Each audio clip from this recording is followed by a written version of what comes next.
Hello everyone, আসসালামু আলাইকুম। নতুন আরও একটি ভিডিওতে আপনাদের সবাইকে স্বাগত জানাই। তো আজকে হচ্ছে খুবই মজার একটা নাস্তা রেসিপি আপনাদের সাথে শেয়ার করব। আশা করি আপনাদের অনেক বেশি ভালো লাগবে।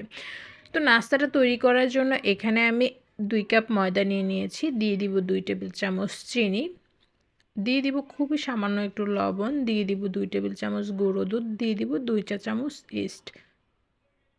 তারপর শুকনো উপকরণগুলো খুব ভালো করে একটু মিক্স করে নেব।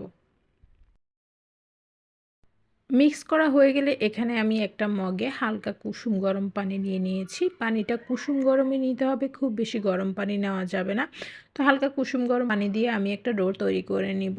তো দেখে নিশ্চয়ই বুঝতেই পারছেন আমি একটু একটু করে পানি দিচ্ছি আর ডোটা তৈরি করে নিচ্ছি।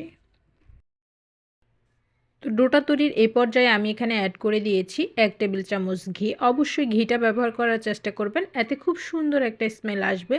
তারপর আমি ঘিটা দিয়ে আবারও খুব ভালো করে ডোটাকে মথে নিব, মথে সফট একটা ডো তৈরি করে নিব।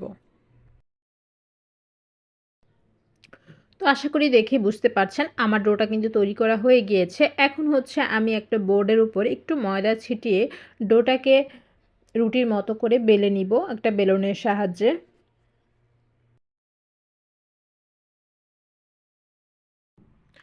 তো রুটিটা বেলা হয়ে গিয়েছে, এখন হচ্ছে আমি একটা ছুরির সাহায্যে একটু কোনাকুনি করে কেটে নিচ্ছি। আশা করি দেখে বুঝতে পারছেন আমি কিভাবে কাটছি।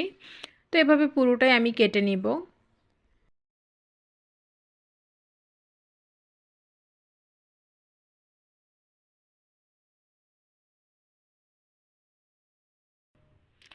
এখন হচ্ছে এক পাশ থেকে এভাবে মুড়িয়ে আনলেই কিন্তু আমাদের নাস্তাগুলি তৈরি হয়ে যাবে। আশা করি দেখেই বুঝতে পারছেন আমি কিভাবে করছি। তো আমি সবগুলো একইভাবে তৈরি করে নিয়েছি। তারপর হচ্ছে চুলায় তেল বসিয়ে দিয়েছি, তেলটা গরম করে আমি একে একে সবগুলো ভেজে নিব।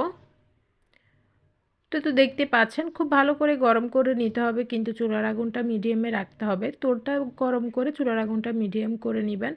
তারপর আমি এক পাশটা হয়ে এলে অপর পাশটা উল্টে দিচ্ছি। তো এভাবে একটু সময় নিয়ে হালকা ব্রাউন করে আমি ভেজে নিব।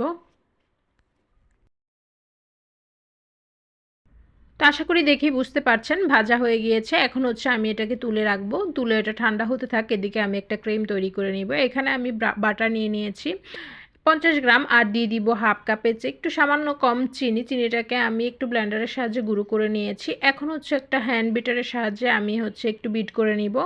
তো কিছুক্ষণ বিট করলেই কিন্তু এটা একটা ক্রিমে পরিণত হবে।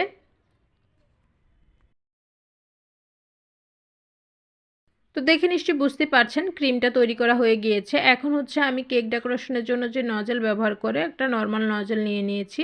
একটা নর্মাল পলির মধ্যে আমি নজলটা লাগিয়ে ক্রিমটার মধ্যে ঢুকিয়ে নিব। আর হচ্ছে একটা ছুরির সাহায্যে এতটার মাঝখানে আমি একটু ছিদ্র করে ক্রিমটা ঢুকিয়ে দিব। অবশ্যই ঠান্ডা হওয়ার পর ক্রিমটা দিবেন, এতে করে এটা পারফেক্টভাবে সেট হবে। তা না হলে ক্রিমটা গলে যাবে আর কি। তো দেখে নিশ্চয়ই বুঝতেই পারছেন আমি কিভাবে করছি। তো এই নাস্তাটা খেতে কিন্তু অনেক বেশি মজার, বানাতেও কিন্তু খুব বেশি টাইম লাগে না।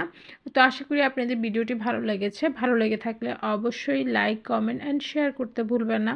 আজকের মতো বিদায় নিচ্ছি। আল্লাহ হাফিজ।